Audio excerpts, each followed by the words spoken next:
जबरदस्ती हिंसा कहलाती है। इसलिए जबरदस्ती मित्रों में चलेगी, पति पत्नी में कोई ऐसा प्रेम भाव जहां है आपका, वहां चलता है कि भाई उसको कुछ खिला दिया। जैसे हम अपने हमारे सब पंडित जी लोगों को बहुत परेशान करते हैं, ये बेचारे इतने बड़े बूढ़े हैं फिर भी हम इनको रात रात भर डुलाते हैं। रात में ले गए सोमनाथ, 1 बजे पहुंचे वहां, बेचारे गाड़ी से उतरे, हमने कि प्रसाद पाओ, बोले 1 बजे प्रसाद पाए, मैंने पाओ। 1 बजे प्रसाद पाया, 2 बजे सोए। अब हमने कहा भाई सुबह 7 बजे मंदिर पहुंचना है, तो 7 बजे के लिए 5 बजे सब लोग तैयार होकर कक्ष में आओगे। आप सबको जब मैं तैयार देख लूंगा तब मैं स्नान करने जाऊंगा। तो बेचारे इतने डरते हैं हमसे, पर ये प्रेम भाव है इसलिए जबरदस्ती चलती है। नहीं तो जहां आपका प्रेम नहीं है, जहां आपका संबंध नहीं है, वहां आप जबरदस्ती नहीं कर सकते। इसलिए जो नास्तिक हैं, जबरदस्ती उनको लेकर के मत आओ। एक बार कहो द्वारिका चलोगे, वृंदावन चलोगे, कथा में चलोगे, अगर वो राजी राजी आवे एक बार में तो आने दीजिए, उसके अधिक आपको प्रयास नहीं करना। एक बार में अगर ठाकुर जी उस पर कृपा करना चाहते होंगे तो कर देंगे, नहीं तो भैया एक बात और सुनो, हम घर बनाते हैं, घर के लिए बहुत सारी इंटीरियर की चीजें लेते हैं, पर कई सारी हम महंगी वस्तु घर के बाहर के लिए भी लेते हैं, घर की बाहर की सजावट के लिए। तो जो वस्तु भीतर रखने की है हम उनको भीतर रखते हैं, पर जो बाहर की है उनकी सजावट बाहर ही रखते हैं, उससे कभी कभी बाहर की शोभा बनती है। ठीक ऐसे ही कई नास्तिक लोग हैं, परंतु उनसे कोई ना कोई क्रिया बन रही है, उससे संसार का कुछ ना कुछ कर्म चल रहा है। इसलिए जरूरी नहीं सबको ही आस्तिक होना है, कई लोगों को नास्तिक रहने भी दिया जाए तो कोई दिक्कत नहीं। वो संसार के लिए ठाकुर जी ने उनको भेजा है, संसार के बाहरी डेकोरेशन के लिए उनको भेजा है। अब विदेशियों को आप क्या मानोगे, वो तो कभी मंदिर नहीं जाते, वो तो कई बार नहाते नहीं हफ्ता हफ्ता भर, पर उनकी क्रिया, उनकी बुद्धि, उनका भाव, उनका लगन कार्य के प्रति वो संसार को सजा रहा है। तो संसार ठाकुर जी का है, कई लोग उसके सजावट के लिए भगवान ने बनाए हैं। जरूरी नहीं सभी द्वारिका आम है, सभी कुंभ में जामे, सभी। अब जो बेचारे कुंभ हम नहीं जा पा रहे, हमारी पहले ही 2-2 साल 3-3 साल पहले कथाएं सब कर दी नक्की। ऐसा नहीं प्रणाम करके हाथ पांव जोड़े 2-3 लोगों को कि भैया मान जाओ, 1 हफ्ते का समय दे दो, हम कुंभ हुआएं। लेकिन सबके यहां व्यवस्थाएं हो जाती हैं तो कोई अनुमति नहीं दे रहा। अब जैसे भी करके 1 दिन का समय है, 1 दिन का कैसे समय, 5 को सागर में कथा पूरी है और 7 से हिमाचल में शुरू है। अब बीच में 6 तारीख है, वो उसमें ट्रेवलिंग है, पर करेंगे थोड़ा शारीरिक श्रम, दौड़ते भागते कुंभ जाएंगे, फिर वहां से हिमाचल जाएंगे। अब नहीं जा रहे तो लोग हमको फोन कर रहे हैं, मैसेज कर रहे हैं, अखाड़ों से संतों के फोन आ रहे हैं, बोले आप कथा करने नहीं आ रहे, आप यहाँ दर्शन करने नहीं आ रहे। और कई हमारे प्रियजन है वो हमको नोक झोंक भी कर रहे हैं, अरे इतने साल बाद आया है और इसके आगे तो सब त्याग देना चाहिए, अरे कथाएं तो जीवन भर होंगी, कुंभ बार बार थोड़ी होता, आ जाओ।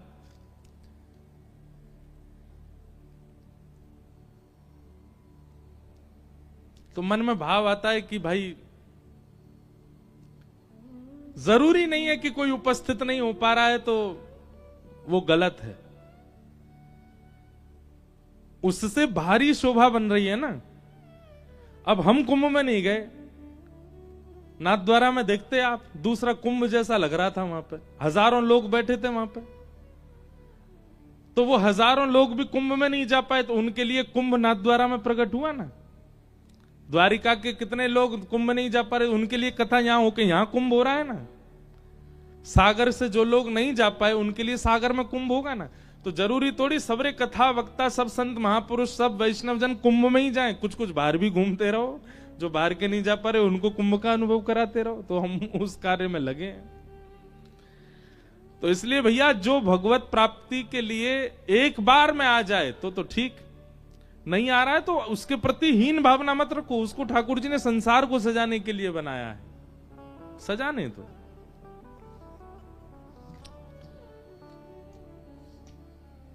नृत्य करत बनवारी रास में, जय हो।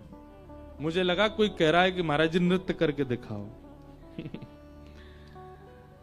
आज के इस कलयुग में भगवान की भक्ति रूप संस्कार को नई रूप पीढ़ी यानी बच्चों को भगवान के प्रति मोह और विश्वास बढ़ाने का प्रयास करें। हम तो भैया लगे ही हुए हैं उसी में ही। अब यहाँ द्वारिका में एक तो देखो शहर से बहुत दूर कथा और एकांतिक है। आप शहर में कथा करा के देखो, 35 से ऊपर के लोगों की संख्या होती है 5%। 95% सारे युवा ही आते हैं कथा में और सब युवा आकर के आनंद करते हैं। पीछे वाली डोरी में जाके देखो, वहां सारे युवा ही बैठे हैं ज्यादातर। तो सब युवाओं का ही मार्गदर्शन करने का प्रयास करते हैं भक्ति पथ से। फिर एक बहन का एक निजी भाव आया है और उनका भाव यह है कि महाराज जी कल आपने कथा में कहा था कि अगर कोई अपने पति को छोड़ दे तो उसे नरक की प्राप्ति होती है, पर अगर पति शादी के बाद खूब क्रोध करे, अपमान करे, शराब पिए, मारपीट करे और पत्नी केवल लव मैरिज है ऐसा सोच करके सालों तक निभाए इस आशा में कि चीजें सुधर जाएंगी, पर और बुरी हालत हो जाए, जीवन ही नरक होने लगे, मृत्यु जीवन से अधिक अच्छी लगे, तो ऐसे में अगर पति को छोड़ के आगे बढ़ने तो क्या ये गलत है? जल्दी में प्रेम में भूल हुई, पर क्या अब जीवन भर इसका ही साथ करना चाहिए? देखो एक ऐसा स्टेटमेंट है कि शायद बहुत लोग इस स्थिति में होंगे और हमारा इस पर कुछ भी कहना कहीं कहीं गलत भी हो सकता है और कहीं कहीं ठीक भी हो सकता है। बहुत ध्यान से सुनिएगा, हम भागवत जी की बात कह रहे हैं। पति को छोड़ने के लिए मना किया गया था कल की कथा में, पर पति हो तो, पति का मतलब क्या होता है? रक्षक। अगर आपके स्वभाव का, अगर आपकी मर्यादा का, आपके पत्नित्व का, आपके संबंध का अगर वो रक्षा करता तो ही वो पति है। अगर वो रक्षक नहीं है, अपने पतित्व का निर्वहन नहीं कर रहा, तो वो पति भी तो नहीं है ना। श्रीमद् भागवत जी कहती हैं, गुरुर न सस्यात्, स्वजनो न सस्यात्, दैवम न सस्यात्, पत्निश्च सस्यात्, पतिश्च सस्यात्। जो अपने पतित्व का भाव ना निभा रहा हो, आप धर्म पत्नी हैं, आप पाप पत्नी नहीं हैं। विवाह के बाद पति के बाम में बैठ करके उसके धर्म को बढ़ाने की क्रिया आपकी। अगर आपके बिना वो कोई भी धर्म करेगा, विवाह के बाद उसको फल नहीं मिलेगा, क्योंकि आप धर्म पत्नी हैं। आपके द्वारा ही धर्म उसको प्राप्त होगा। अगर वो इस बात का सम्मान नहीं करता है, पत्नी के प्रति वो भावना नहीं रखता है जो होनी चाहिए, और सबसे बड़ी बात, पति शब्द का जो अर्थ है रक्षक, वो रक्षक का दायित्व नहीं निभाता है, तो ऐसे में निर्वहन करना उचित नहीं। भागवत जी कहती हैं, उस पति का त्याग करो जो भगवद मिलन में बाधा बने। अब सतियों के चरित्र अगर आप पढ़ोगे तो सतियों के चरित्र में तो ऐसा आया कि पति कैसा भी है, पर सती कन्या ने उसका त्याग नहीं किया, उसके संग निर्वहन करती रही, फिर उसके सतित्व पर ठाकुर जी रीझ गए। पर अगर आप सतित्व नहीं निभा पा रहे हैं और कहीं ना कहीं आप ठाकुर जी से विमुख होते जा रहे हैं, भक्ति से विमुख होते जा रहे हैं, पारिवारिक भावना, बालकों का, उनकी अपब्रिंगिंग वो भी नहीं कर पा रहे हो, तो फिर ऐसे विवाह का निर्वहन किस कार्य का है? तो कुछ बातों का ध्यान रखिए। पहली बात, यदि रक्षा का दायित्व वो नहीं निभा रहे हैं। दूसरी बात, मातृत्व और पत्नित्व का सम्मान नहीं कर रहे हैं। तीसरी बात, घर गृहस्थी, परिवार, बालकों का भी संरक्षण नहीं कर रहे हैं। और अंतिम बात, उनकी क्रिया से भगवत विमुख आप होते जा रहे हो, तो ऐसे में त्याग ही उचित है। ऐसे में त्याग ही उचित है। और ये बात मैं नहीं, भागवत जी कह रही हैं, पतिश्च सस्यात्, उस पति का त्याग करो जो भगवत मिलन में बाधा बने।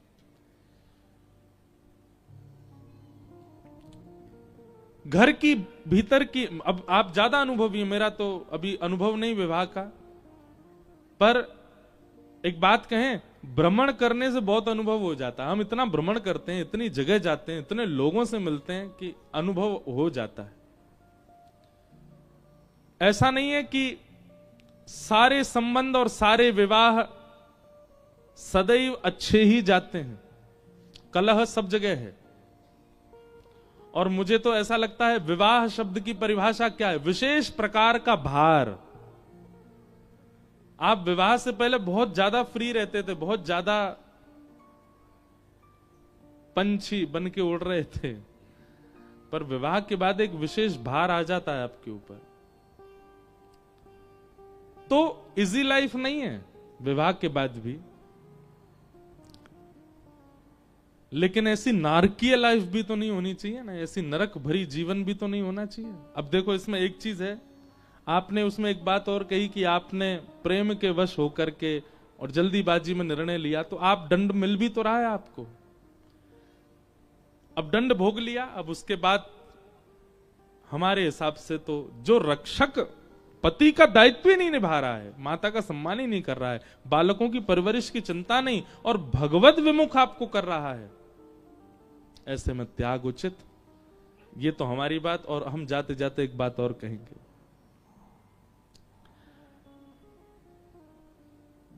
ठाकुर जी से इस विषय में जरूर पूछ लें। हमें ऐसा विश्वास है ठाकुर जी उचित उत्तर देते हैं। हमने बहुत बार अनुभव किया, हमारा तो पूरा जीवन ठाकुर जी पे ही चल रहा है।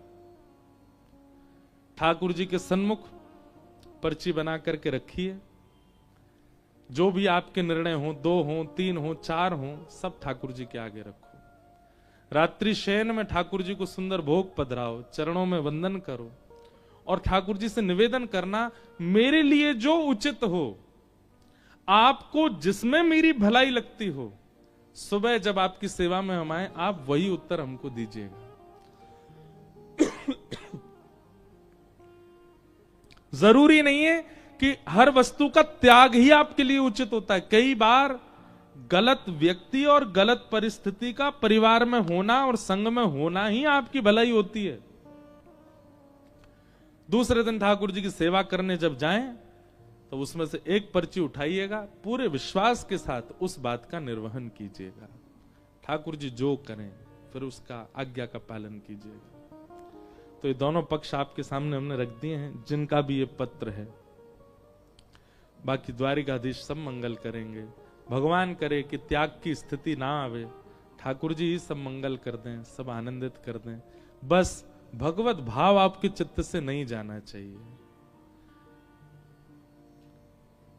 भगवत भाव बना रहे। गोस्वामी तुलसीदास जी के पीछे तो ब्याह के लिए महादेव पड़े।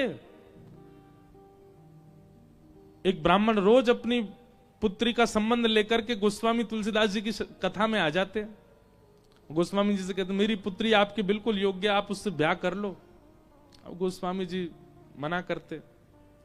एक दिन महादेव प्रकट हो गए और महादेव प्रकट होकर के बोले, तुम्हारी कथा में एक ब्राह्मण आते हैं। बोले जी, अपनी पुत्री का संबंध लेकर, बोले उसी से ब्याह करो।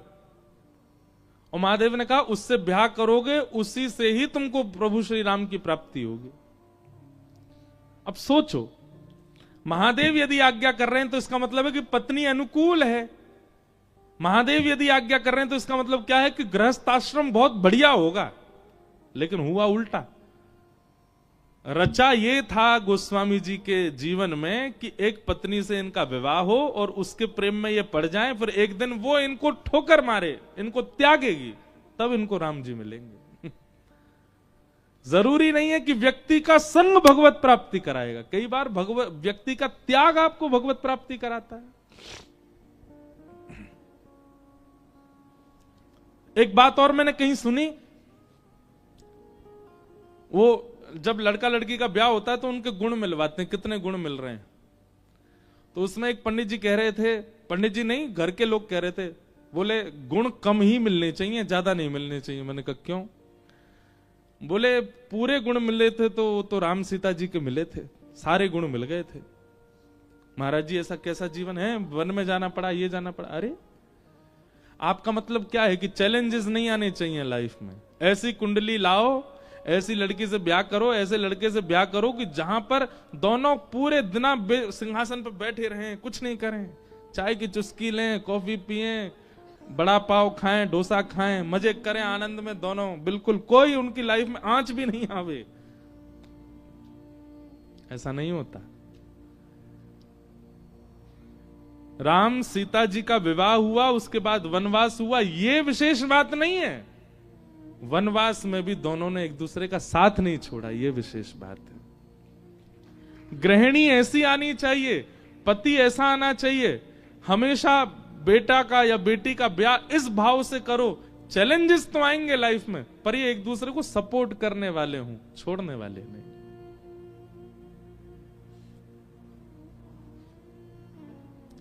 तो जिन बहन का भी ये भाव है, हम आपसे प्रार्थना करते हैं,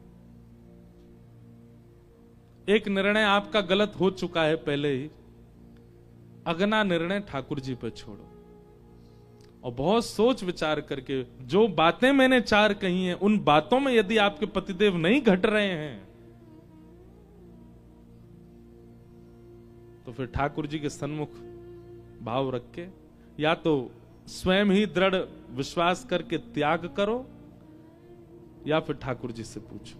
और अगर ठाकुर जी कहें कि संग रहना है, उसके बाद सब त्याग दीजिए, बस ठाकुर जी की बात का निर्वहन कीजिए, शायद उसी में आपकी भलाई हो।